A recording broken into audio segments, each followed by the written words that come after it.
Hi Leo, welcome to your reading for July. This is a monthly reading rather than a weekly one.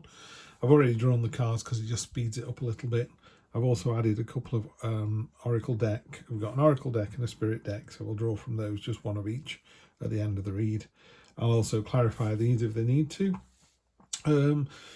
Off the top of my head, July's looking really, really good. You've had some really good weeks, Leo, and I can't see that changing. Energy on the bottom of the deck is the Ace of Wands, so everything with like passion and enthusiasm, really jumping in with both feet into the new adventure. This card in the central card kind of bleeds out into all the others, but generally speaking it kind of goes that way along the month and that way. These readings have been done at night. There's been a lot of background noise in my recent readings, and this is probably the best time of the day to do it, particularly at the weekends, so everyone else is in bed. So I do need to keep my voice down a little bit, but hopefully you can hear me clearly. So we're going to start this first column here. You've got the Five of Cups. Again, I'm trying to read this deck as it tells me to read the deck rather than kind of reinvent it from the Rider-Waite. And this one talks about, normally the Five of Cups is the spilt milk card. This one talks about sorrow and loss and how, this big breaking card up here, the breaking glass, has kind of drawn all your attention, and that's all you can focus on when there's a cup that's still left with water in, so hope still remains. But that's just a tiny part of this month. It feels almost like I had a bad day and then the rest of the month was fabulous, because the rest of the month is fabulous. I mean, you move from that into the King of Wands. The King of Wands is inspiring, courageous, he's moving forward. You've got a lot of wands here. You've got King and Queen of Wands. And obviously court cards are very high vibrational energy. Kings and Queens are very set in the ways isn't the right word, isn't the right phrase, but they know what they know. They've been through the ringer. So, he knows what inspiring and courageous looks like. He's done it more than once. He's done it over and over again. And then you come down to the Emperor. Now the Emperor is actually an amalgamation of all four kings. So you've got the best of the King of Wands, this inspiring, courageous attitude. But the Emperor is about order and control and discipline and making a list, and the kind of guy, if you're going on holiday with, he's the one that says we've all got our visas signed off, passports are all in this envelope here, and it's like, it's all about order, control, discipline, not in any negative way. It's just about making sure the journey is as enjoyable as possible. He's the kind of person, when everyone's panting, he goes, anyone want a drink of water, and just pulls water bottles out of his bag, kind of thought of everything. So that's a great energy down here. So apart from that little glitch there, these two are really powerful. And then you've got some really heavy cards in here, as in Major Arcana. There's no sort of heavy energy at all. The top in the middle row, we've got the Justice card. This is, in the cold light of day, you're going to be judged. Just make sure you've done the right thing. But, recent events, Leo, you're just knocking it out of the park. I can't see anything other than you being called out into the cold light of day and going, are you really being the best person you can be? And you go, hell yes. The knight in the middle there, the Knight of Swords, he's the only knight in the deck that's got two swords, rather than, I know the Knight of Wands hasn't got a sword at all, she's got a shield. But he's got hardly any armour on. It's all about movement and agility and cutting through the nonsense and the waffle and cutting through all this, cutting through the red tape and just getting to it. It's very much a destination, not a journey card. I just want to get there and start having fun. And fun you do, because obviously you've got the Fool down here. Fool is all or nothing, jumping with both feet. Shall we go to Gladsbury? Hell yes, let's go. Get the tickets, jump on the train, off we go. Had a great weekend. It's that kind of energy, real adventurous. Nothing's too difficult.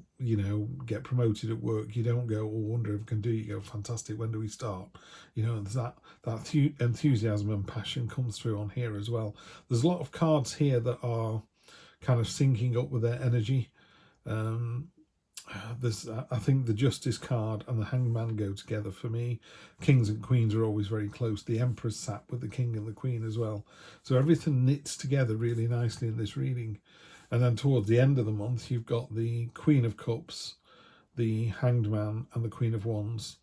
Queen of Cups is nurturing, caring, empathic, you know, and a very kind soul. She's all about harmony. She's got the quick harp swimming around her feet there. You move down to probably the biggest card of them all in this reading, which is the Hanged Man. So if you're reading across like this, you know, you've got new start, you're inspiring and courageous, you're cutting through all the bullshit, the red tape, and this is where you find yourself in a position of seeing the bigger picture. You know, the last couple of weeks you've been able to go, do you know what, I'm just going to step back. I think it was certainly last week, felt like a bit more of a pause for Leo.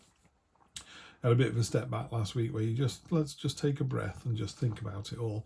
And maybe you've used that time to see the situation from someone else's point of view, and it's reaping the rewards. It really is. And another Queen down here. So, you know, we don't assign gender to the tarot. These two, you know, it's feminine energy. So you've got masculine and feminine energy, very balanced. And she's very flirty and very, I call it the magnetic card. Kind of, if you went to a party and she was there, you're just drawn to this person. There's just something about them, you know, the way they laugh, the way they dress, the way they carry themselves, the confidence. So it's just a great reading, Leo. There's no significant events. There was a hiccup at the beginning of the month that hardly registered, and then the rest of it is just off the charts, just really good. Real kind of jump in and go on the adventure.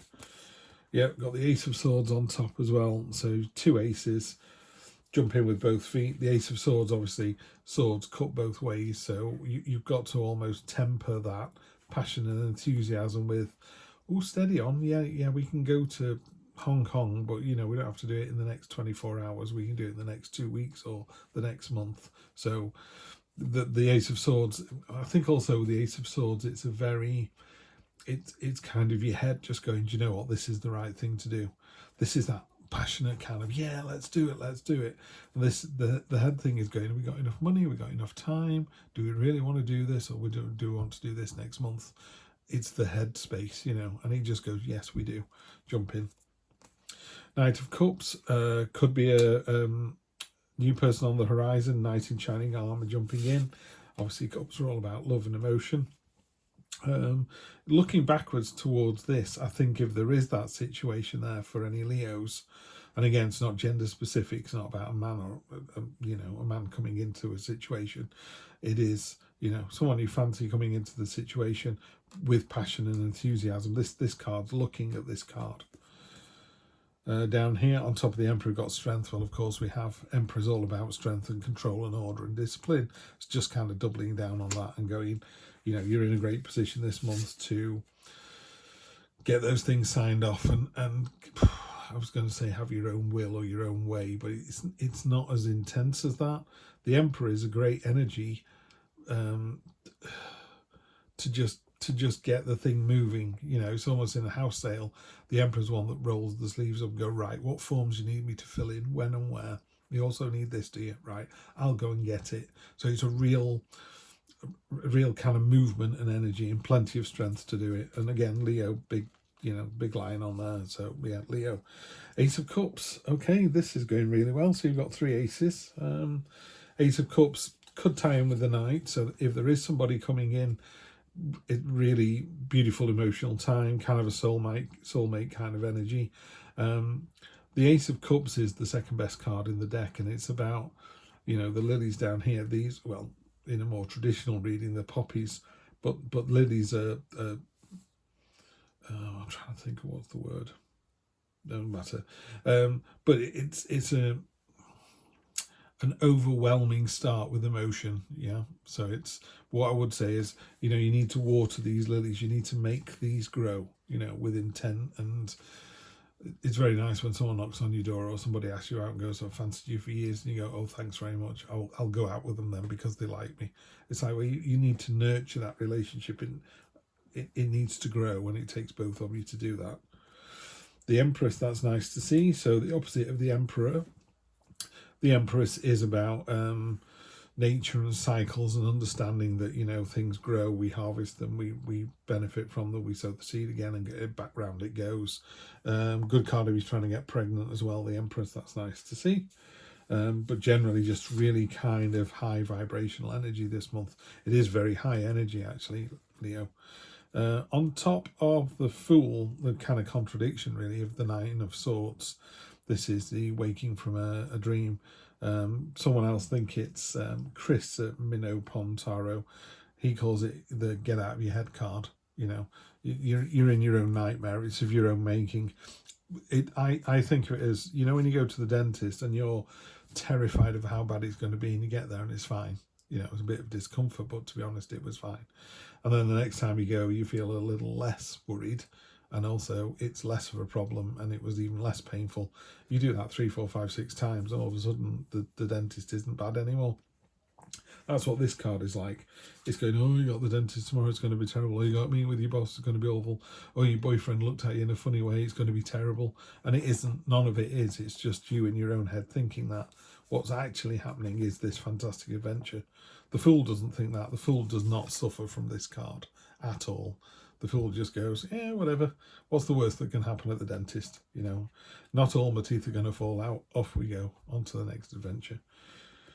Up at the top here, we've got the World. Wow, that's nice to see. The World is about, is the last card that the Fool comes to on his journey. So we've got the Fool here. So towards the end of the month, you're going to level up. Basically, you just go through the portal onto, you know, Daphne 2.0 or wherever it is you are in the on the path of enlightenment that you're on. You just go up another level. Great to see that. 7 of Cups on top of the Hanged Man. This card normally talks about choices, choices, choices, but I would say, given the Hanged Man is about seeing the other side, I think you were aware there were choices to be made, and you've been looking at those and you've made your decision, because this feels very fixed as well. It's not a woolly reading. This is like, I know what I'm going to do. I mean, it's general. I'm reading it generally to all the fantastic Leos that come to the site, but you'll know when you see this reading, you go, oh yeah, this is about my partner. Oh yes, this is about work. So you know what all these things mean. I'm going, that card there is being shut down by the card underneath, because the major arcana overrides the minor arcana usually. 8 of Cups, yeah, going away from something that doesn't serve you anymore. It's literally not in a bad way. You've literally just gone, you know, the world could be you finished chapter 12 and you're going on to chapter 13, or it could be you finished that book and now you're going on to another book, and that's what the 8 of Cups is doubling down on. The 8 of Cups goes, this doesn't serve me anymore. It's been fantastic.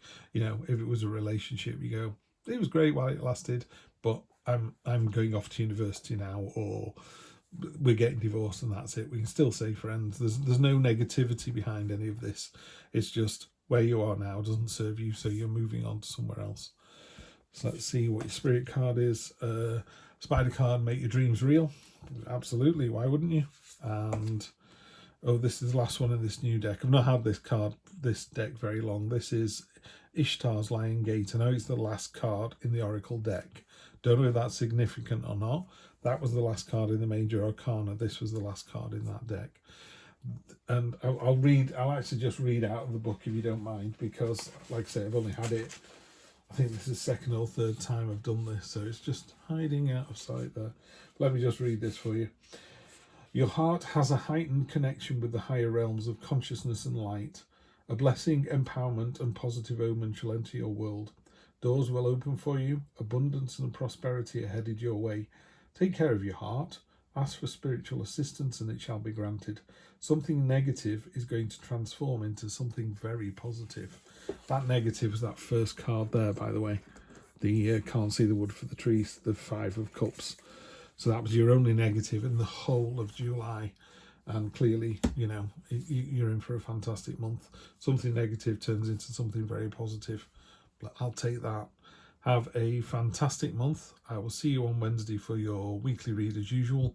Apologies for the shadows. I'll try and get the lighting sorted. In the meantime, have a great one, and I'll see you soon. Take care.